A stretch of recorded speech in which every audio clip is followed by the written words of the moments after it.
You are listening to PastThink.com audiobook. Please like and subscribe, thank you.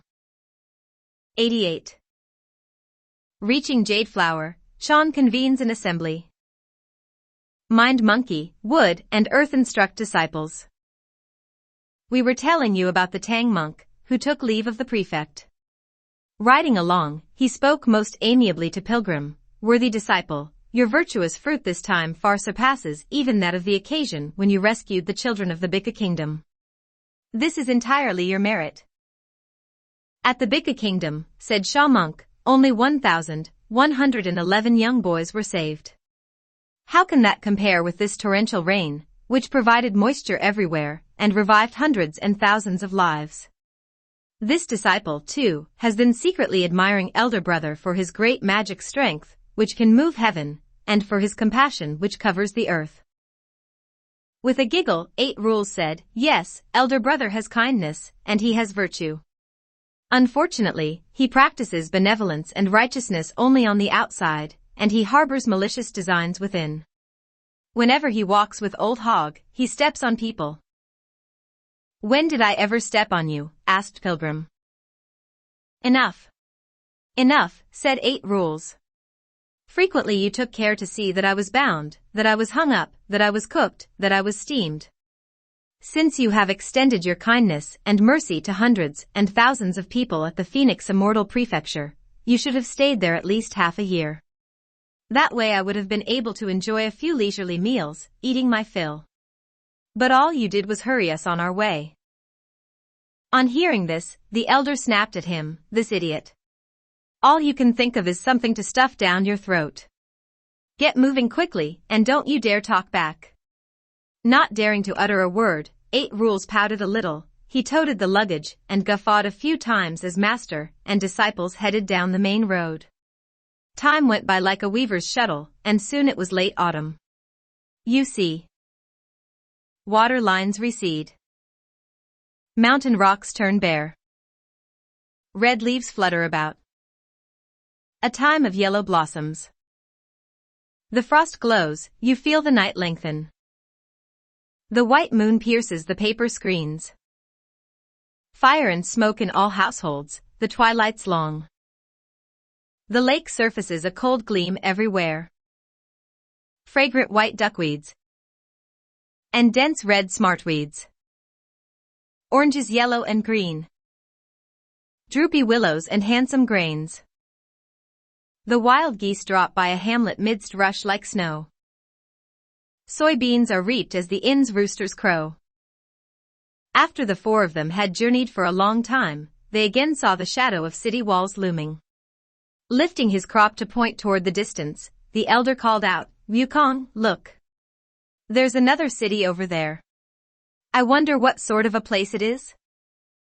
"You and I haven't even reached it," said Pilgrim. "How could we know? Let's go up there and ask some people." Just as he finished speaking, an old man walked out from a clump of trees. Holding a bamboo staff in his hands, he wore a light garment on his body, a pair of coir sandals on his feet, and a thin belt around his waist. The Tang monk was so startled that he rolled down from his saddle at once, walked up to him, and saluted him. Leaning on his staff, the old man returned his greetings and asked, "Where have you come from, elder?" Pressing his palms together in front of him, the Tang monk said, "This humble cleric is someone sent by the Tang court in the land of the east to Thunderclap to seek scriptures from Buddha. Arriving at your treasure region, I see a rampart ahead of us.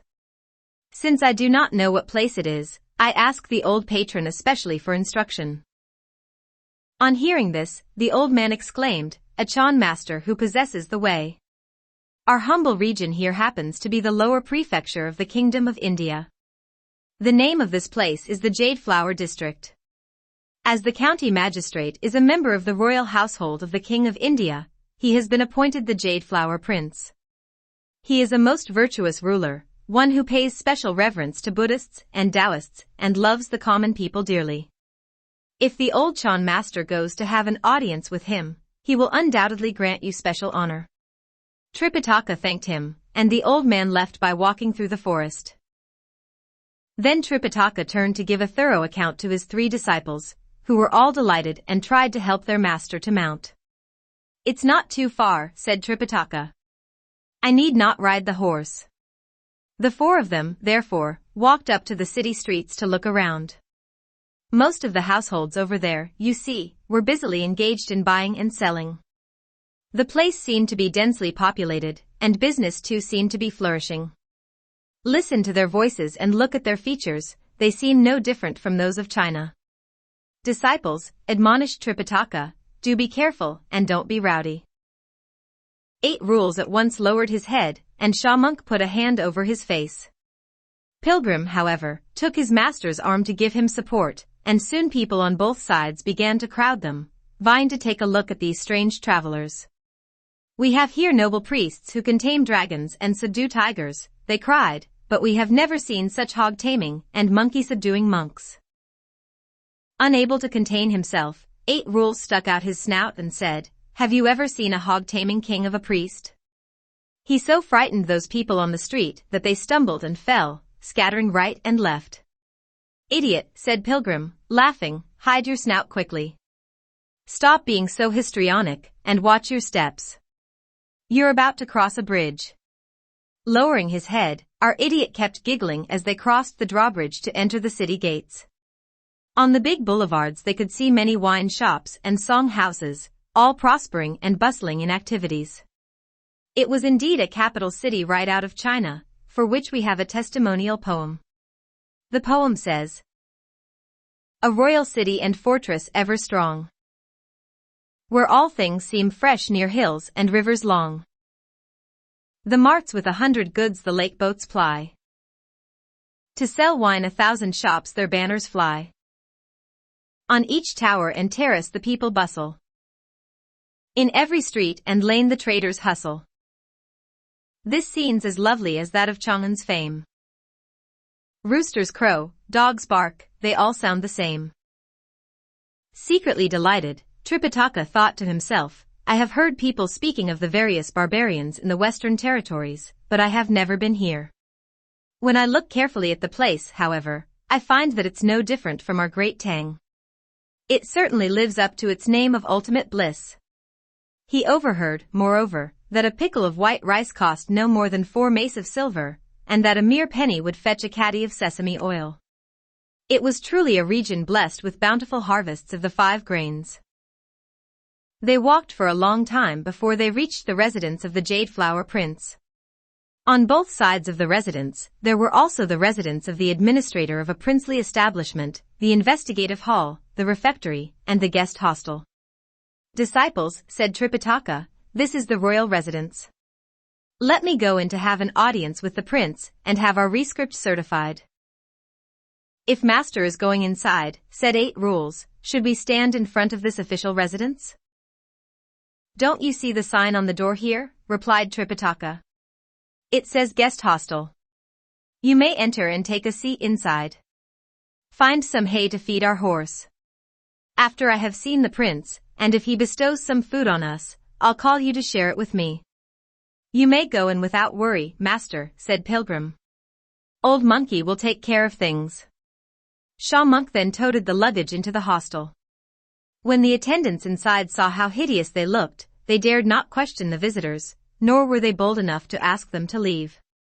They had, in fact, to permit the pilgrims to sit down, and there we shall leave them for the moment. We tell you instead about the old master, who changed his attire, took up the travel rescript, and went to the royal residence. He was met by a protocol officer, who asked, "Where has the elder come from?" Tripitaka answered, "I'm a priest sent by the great Tang in the land of the East to seek scriptures from the Buddhist patriarch at the Great Thunderclap. Having arrived at your treasure region, I would like to have my travel rescript certified, and that is why I have come especially to have an audience with His Highness." The protocol officer immediately announced his arrival. The prince, who was indeed an upright and knowledgeable person, at once asked his visitor to enter. After Tripitaka had saluted him at the foot of the steps to the main hall, the prince invited him to take a seat inside. Tripitaka then presented the rescript. When the prince read it and noticed the seals of various kingdoms, and their rulers' signatures, he too applied the treasure seal amiably and affixed his own signature. Folding it up again and placing it on the desk, the prince asked, "Elder National Preceptor, I see you have gone through many nations. Exactly how far is it from your great Tang to this place?" "This humble cleric does not quite remember the exact distance," replied Tripitaka. "Years ago, however, the Bodhisattva Guanyin revealed herself to our emperor and left his line of the Gatha, the way, 108,000 miles. One on his journey, this humble cleric has already gone through 14 summers and winters." "That means 14 years, said the prince with a smile. "You must have had some delays on the way, I suppose." "I can't even give you a brief account of them, those 10,000 beasts and 1,000 demons," replied Tripitaka. "You have no idea, Your Highness, how much I have suffered before reaching your treasure region." Highly pleased, the prince immediately asked the royal chef to prepare a vegetarian meal for his visitor. "Your Highness," said Tripitaka again, "this humble cleric has 3 disciples waiting outside. I dare not receive the mager, for I fear that our journey might be delayed." The prince said to the court attendant, "Go quickly to invite the 3 disciples of the elder to come in and have a meal." The officer went out with the invitation, but he was greeted by the remark, "We haven't seen them." "We haven't seen them." Then one of the followers said, "There are 3 ugly priests sitting in the guest hostel. They must be the ones." The court attendant went with his followers to the hostel and asked the official in charge, "Which ones are the noble disciples of the scripture-seeking priest of the great Tang? Our Lord has commanded that they be invited for a meal." 8 Rules was just seated there, dozing. The moment he heard the word meal he could not refrain from leaping up and replying, "We're the ones. We're the ones."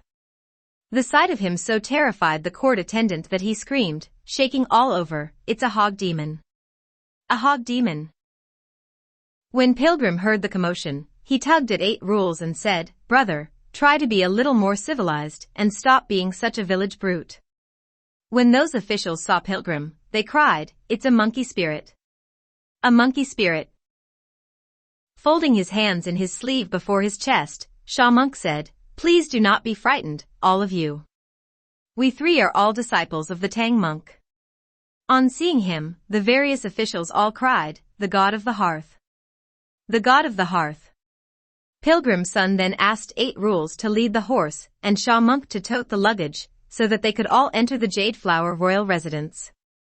The court attendant meanwhile went ahead to announce their arrival. When the prince's eyes beheld such ugliness, he too became quite frightened. Pressing his palms together, Tripitaka said, "Please have no fear, Your Highness. Though my disciples look ugly, they are all good-hearted."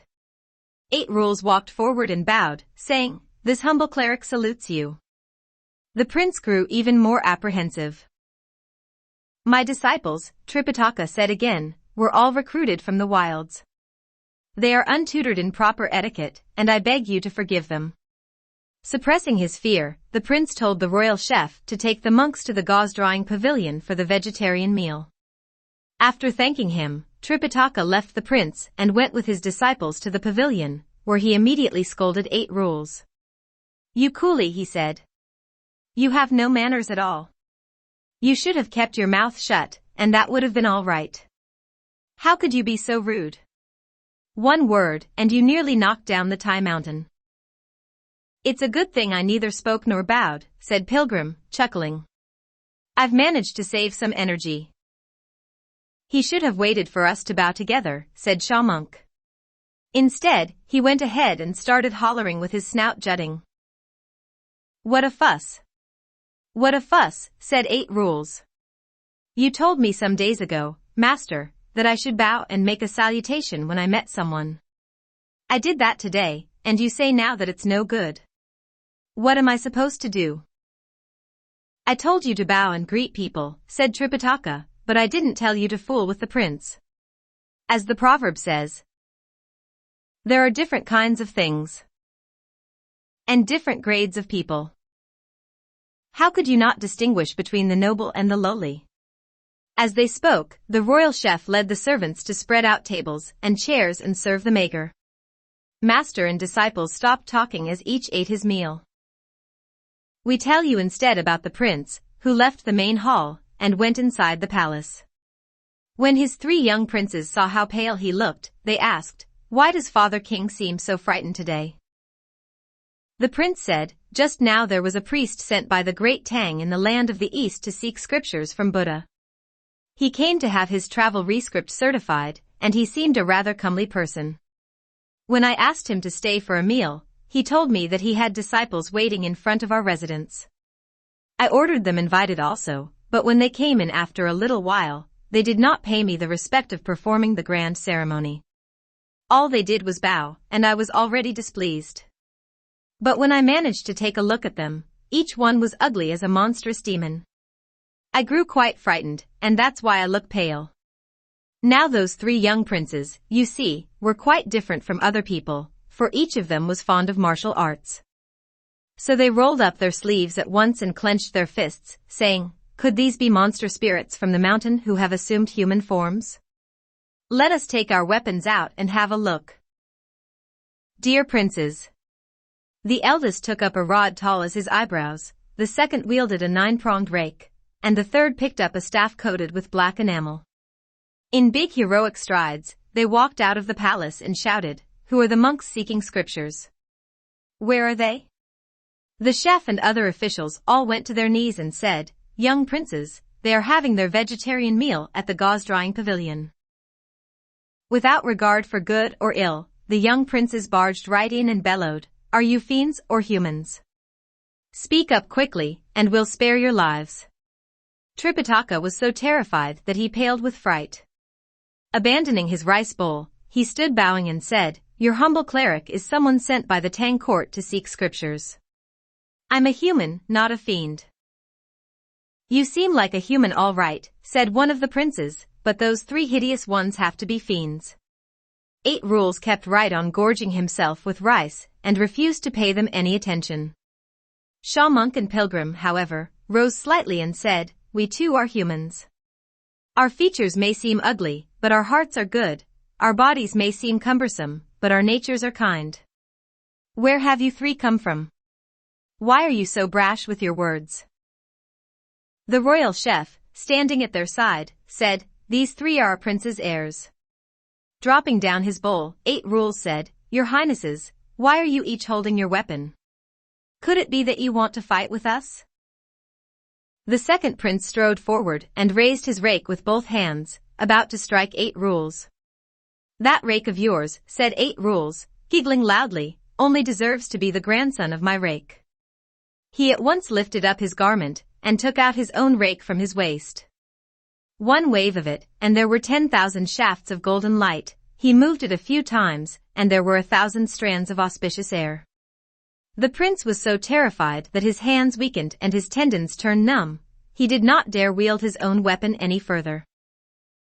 When Pilgrim saw the eldest using a rod and hopping about, he took out from his ear the golden hooped rod.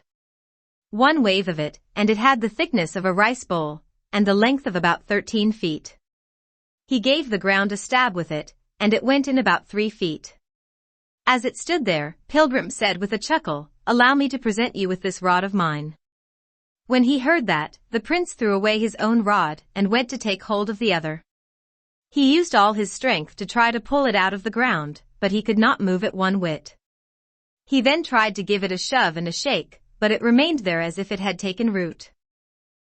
Growing impatient, the third prince attacked with his black enameled staff, only to be brushed aside with one hand by Shaw Monk. With his other, Shaw Monk took out his fiend-routing staff, and with a little twirl it created luminous colors and radiant mists. The royal chef and other officials were struck dumb and numb with fright, while the 3 young princes all knelt down and said, "Divine masters. Divine masters. Being mortals, we did not recognize you. We beg you to show us your abilities, so that we may honor you as our teachers." Walking forward, Pilgrim lifted up his own rod with no effort at all and said, "It's too cramped here. I can't stretch my hands. Let me leap into the air and show you a little of how the rod should be used." Marvelous great sage. With a loud whistle he somersaulted right up into midair, his 2 feet treading the auspicious cloud of 5 colors. At about 300 paces above ground, he let loose his rod to make sprinkling flowers over the top too, and the yellow dragon entwining the body. Up and down he moved, circling left and right. In the beginning his person and the rod so complemented each other that they seemed, as the adage had it, like flowers added to brocade. By and by even the person disappeared, and all one could see was a sky full of twirling rods. Shouting a bravo, down below, 8 Rules could not contain himself any longer. "Let old Hog go and sport a little too," he cried. "Dear idiot." Mounting on a gust of wind, he rose also to midair, and let loose his rake, 3 strokes up and 4 down, 5 strokes left and 6 strokes right, 7 strokes in front and 8 behind. All these bodily movements made one hear only a loud continuous swish. When the performance reached its most exciting moment, Sha Monk said to the elder, "Master, let old Sand go also and exercise." "Dear Monk." With one leap he too rose into the air and wielded his staff. Now an ardent fighter swathed in golden radiance, he used both hands to make with his staff the scarlet phoenix facing the sun, and the hungry tiger leaping on its prey. A tight parry and a slow block were followed by swift turns and quick lunges. The 3 brothers thus made a tremendous display of their magic potency, showing off their prowess and martial ability in midair. Thus it is that the image of true Chan's no common view. The great ways causes 3 the cosmos imbue. In power gold and would fill the Dharmosphere. Tossing spatula and ubiquity for cohere. At all times divine arms can their might lay bare. Elixir vessels are honored everywhere. Though India's lofty, one must nature coerce. Jade flower princes all to the mean reverse. 5. So astounded were the 3 young princes that they went to their knees in the dust. Those officials, of high rank or low, around the gauze-drawing pavilion, the old prince in the royal residence, and the entire population of the city, whether military or civilian, male or female, Buddhist monks or nuns, Taoist clergy or laymen, all began chanting the name of Buddha and kowtowing. Each household, moreover, took up lighted incense and worshipped. Truly, images seen redeem monks to the real. To bless the human world with peace and weal. Henceforth the fruit ripens on Bodhi's way, where all honor Chan and Buddha obey. After the 3 disciples had made a thorough display of their heroic ability, they lowered their auspicious clouds and put away their weapons. Going before the Tang monk, they bowed and thanked their master for permission before taking their seats again. There we shall leave them for the moment. We tell you instead about those 3 young princes, who hurried back to the palace to report to the old prince, saying, "Father King, 10,000 happinesses have come upon you. Unsurpassable merit may be ours this very moment. Have you seen the display in midair?" "I only saw colorful mists in the sky," replied the old prince, "and immediately your mother and I burned incense to worship along with the rest of the residents of the palace. We have no idea what immortals have come down and congregated at this place." "They weren't immortals from anywhere," said one of the young princes. "They were just those very ugly disciples of the scripture-seeking priest. One of them used a golden-hooped iron rod, one a 9-pronged muckrake, and the third a fiend-routing treasure staff.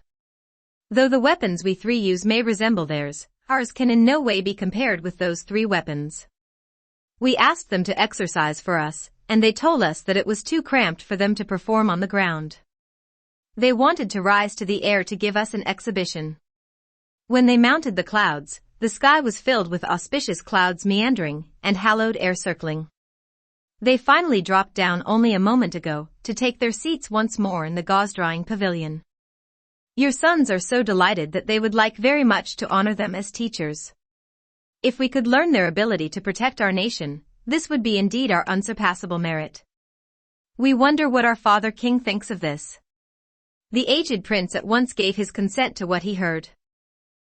And so father and sons, the 4 of them, did not ask for the royal carriage or the imperial panoply.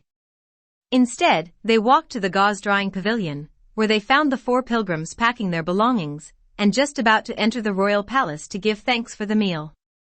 No sooner had the jade flower and his sons entered the pavilion than they all bowed low, so startling the elder that he too hugged the earth to return the salutation. Pilgrim and his two brothers, however, stepped to one side and only gave a slight smile. After the bows, the prince invited the 4 priests to enter the main hall to take a seat, and the 4 amiably agreed. Then the old prince stood up and said, "Old Master Tang, we have a request to make. Do you think that your noble disciples will grant it?" "Please tell us, Your Highness," said Tripitaka. "My humble disciples would not dare refuse you." "When we first met you," said the old prince, "we thought that you were merely mendicants from the distant Tang court. In fact, our eyes of flesh and our mortal disposition prevented us from recognizing you, and we might have greatly offended you. Just now when we beheld how Master Sun, Master Zhu, and Master Sha performed in the air, we realized that you are immortals and Buddhas. As our 3 unworthy sons have always been fond of martial arts, they are now most eager to become disciples in order to learn the art well. We, therefore, beg the masters to open their hearts wide as heaven and earth. Spread afar your vessels of mercy and transmit your mysteries to our humble offspring. We shall thank you with the wealth of our entire city." On hearing this, Pilgrim could not refrain from laughing uproariously. "Your Highness," he said, "you're so benighted. We are people who have left the family, and we're only too anxious to take on a few disciples. If your sons have the desire to follow virtue, you think we'd turn them down? Just don't bother with even the merest hint of payment or profit. Treat us with kindness, that shall be our sufficient reward." The prince was delighted by Pilgrim's words, and he immediately gave the order for a huge banquet to be laid out right there in the main hall of his residence. Behold! No sooner had the decree been issued than it was carried out. You see. Colors aflutter. Curls of fragrant smoke. And gold inlaid tables festooned in bright silk, to dazzle one's eyes. Gay lacquered chairs with brocade spread out add stylishness to the seats. Fresh fruits from the trees. And aromatic teas. 4 or 5 dishes of pastries so light and sweet. 1 or 2 panfuls of breads both rich and neat. More marvelous are those steamed crispies and honey glazed. The oily dips and sugar roasted are truly great. A few bottles of fragrant glutinous rice wine, which, when poured, surpasses the juice of jade. Several cups of Yongxian divine tea 6 offered. Once held in hand, its scent overpowers the kasha. There's food of every variety. Each item is extraordinary. During this time the court entertainers were ordered to sing, to dance, and to play their woodwind and string instruments. Master and disciples spent a happy day together with the prince and his princes. When night fell, the food and wine were taken away, and bedding was laid out at the gauze-drawing pavilion for the pilgrims to rest. By morning, the prince said, the young princes would burn incense and return with all sincerity to receive instruction in martial arts. As each person obeyed the royal command, scented liquid was prepared for the masters to bathe in before retiring. At this time, the birds rest aloft and all seems at peace. He leaves the couch, the poets chanting cease. The Milky Way shines as the heavens brighten. The wild paths forlorn where grasses heighten. Washing flails jangle in a yard nearby. Dark, distant hills where homeward longings lie. To know one's feelings the cold cricket seems. Its loud plaint by bedside would pierce your dreams. The night went by, and early in the morning, the old prince and his sons arrived once more to visit. When they were received by the elder, they greeted the priests as their teachers, even though they themselves had been honored as royalty the day before. Thus the young princes kowtowed to Pilgrim, 8 rules, and Sha monk as they made this request. We beg the honorable teachers to take out their weapons and allow their disciples to look at them once more. On hearing this, 8 Rules took out amiably his muckrake and laid it on the ground, while Xiaomeng leaned his treasure staff against a wall. The second and third princes leaped up at once and tried to pick up the weapons. It was, however, as if dragonflies were pummeling pillars of rock. Though both princes struggled till their heads reddened and their faces turned scarlet, they could not budge the weapons one whit. When the eldest prince saw this, he called out, "Brothers, stop wasting your energy. You should know that the masters are all divine weapons, but I wonder how heavy they are." With a chuckle, 8 Rules said, "My rake's not too heavy. No more, in fact, than the weight of a single cannon. 7 including the handle, it weighs 5,048 pounds. Turning to Xiaomeng, the third prince asked, "Master, how heavy is your treasure staff?" "It's also 5,048 pounds, replied Xiaomeng. The eldest prince then asked Pilgrim to show him his golden hooped rod. Pilgrim at once took out a tiny needle from his ear, one wave of it in the wind, and it acquired the thickness of a rice bowl. As it stood there erect before their eyes, all the princes were frightened, and all the officials grew apprehensive. Bowing, the 3 young princes said, "The weapons of Master Zhu and Master Sha are all carried on their persons, and are taken out from beneath their clothes. Why is it that only Master Sun takes out his from his ear? Why does it grow the moment it's exposed to the wind?" Smiling, Pilgrim said, "You don't seem to realize that my rod isn't just something you can pick up anywhere in this mortal world. This happens to be an iron rod forged at creation's dawn by great Yu himself, the God-man of old. The depths of all oceans, rivers, and lakes were fathomed and fixed by this very rod. Having bored through mountains and conquered floods, it stayed in East Ocean and ruled the seas, where after long years it turned luminous, able to grow or shrink or radiate. To call it my own was old monkey's fate. To make it change in any way I wish.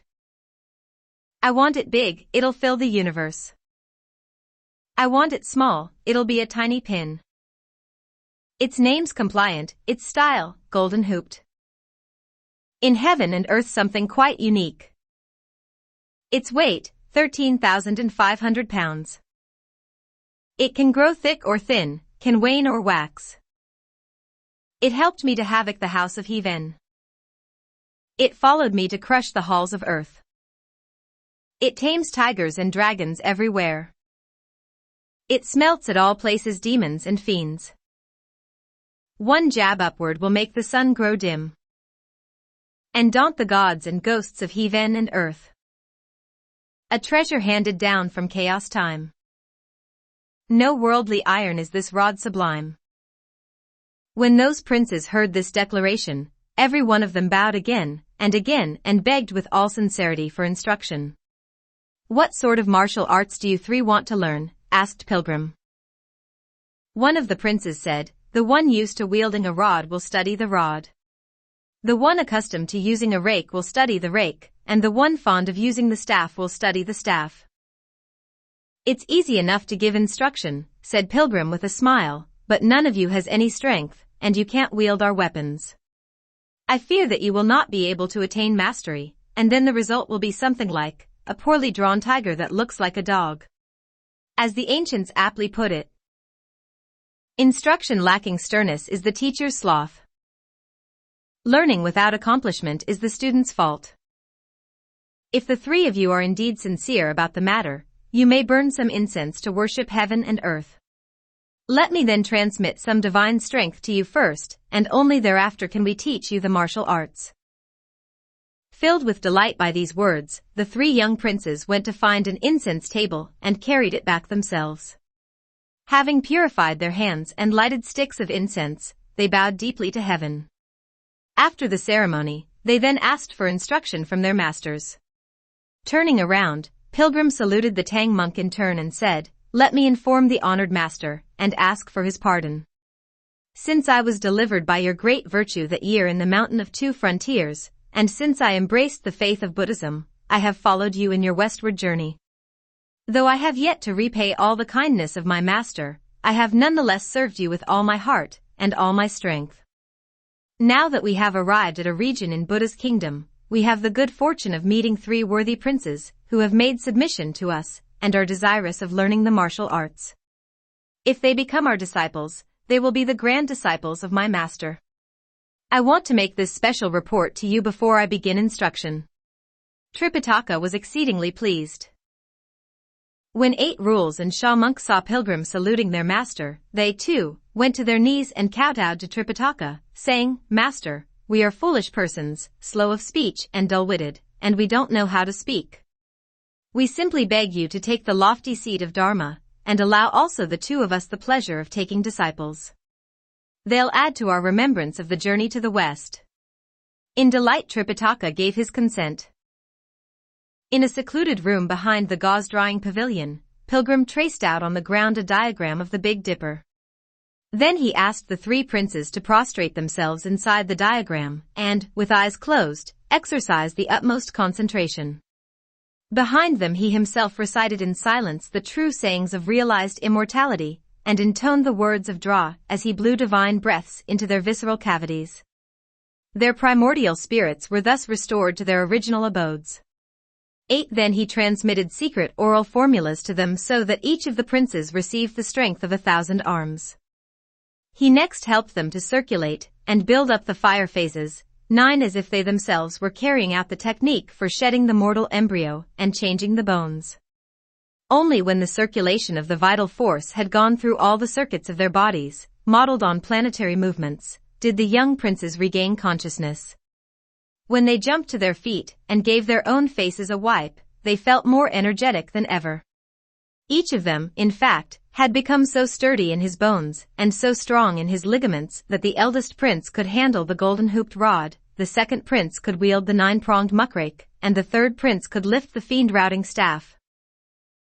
When the old prince saw this, he could not have been more pleased, and another vegetarian banquet was laid out to thank the master and his 3 disciples. Right before the banquet tables, however, they began their instruction. The one studying the rod performed with the rod, the one studying the rake performed with the rake, and the one studying the staff performed with the staff. The princes thus succeeded in making a few turns and several movements, but they were, after all, mortals, and they found the goings rather strenuous. After exercising for a while, they began to pant heavily. Indeed, they could not last long, though their weapons might have the ability to undergo transformation. In their advances and retreats, their attacks and offenses, the princes simply could not attain the wonder of natural transformation. Later that day the banquet came to an end. The next day the 3 princes came again to thank their masters and to say, "We thank the Divine Master for endowing us with strength in our arms. Though we are now able to hold the weapons of our masters, however, we find it difficult to wield and turn them. We propose, therefore, that artisans be asked to duplicate the 3 weapons. They will use your weapons as models, but take some of the weight off. Would the masters grant us permission?" "Fine. Fine. Fine," said 8 rules. "That's a remarkable proposal. You really can't use our weapons in the first place, and besides, we need them for the protection of the law and the subjugation of demons. You should indeed make 3 other weapons." The young princes immediately ordered the ironsmiths to purchase 10,000 pounds of raw iron. A tent was pitched in the front courtyard of the royal residence to serve as a temporary factory, and furnace and forge were set up. First, the iron was refined into steel in one day. The next day they asked Pilgrim and his 2 brothers to place the golden-hooped rod, the 9-pronged rake, and the fiend-routing staff in the tent so that the smiths could make copies of them. The weapons were thus left there day and night. Alas! These weapons originally were treasures meant to be carried by the pilgrims on their persons and inseparable from them for one moment. Even when concealed by the pilgrims' bodies, they would exude great radiance to protect their owners. Now that they had been placed in the tent factory for several days, the myriad shafts of luminous mist and auspicious air emitted by these weapons flooded the sky and covered the earth. One night, a monster spirit sat up in his abode, which happened to be some 70 miles away from the city, in a mountain called Leopard's Head, and a cave named Tiger's Mouth. When he suddenly caught sight of the luminous mist and auspicious air, he mounted the clouds to investigate, and found that the radiance was coming from the royal palace. Lowering his cloud to draw near, the monster spirit discovered the 3 weapons, and was moved to delight and desire. Marvelous treasures! Marvelous treasures, he exclaimed. I wonder who uses them, and why they are placed here. This has to be my affinity. Let's take them away. Let's take them away. As his affection grew, he at once summoned a powerful gust and swept away all 3 weapons, and returned to his own cave. Thus it is that Tao can't be left for a moment. What can be left is not the Tao. 10. When weapons divine are stolen, the seekers have labored in vain. In the end, we don't know how those weapons will be found. Let's listen to the explanation in the next chapter. You are listening to PastThink.com audiobook. Please like and subscribe. Thank you.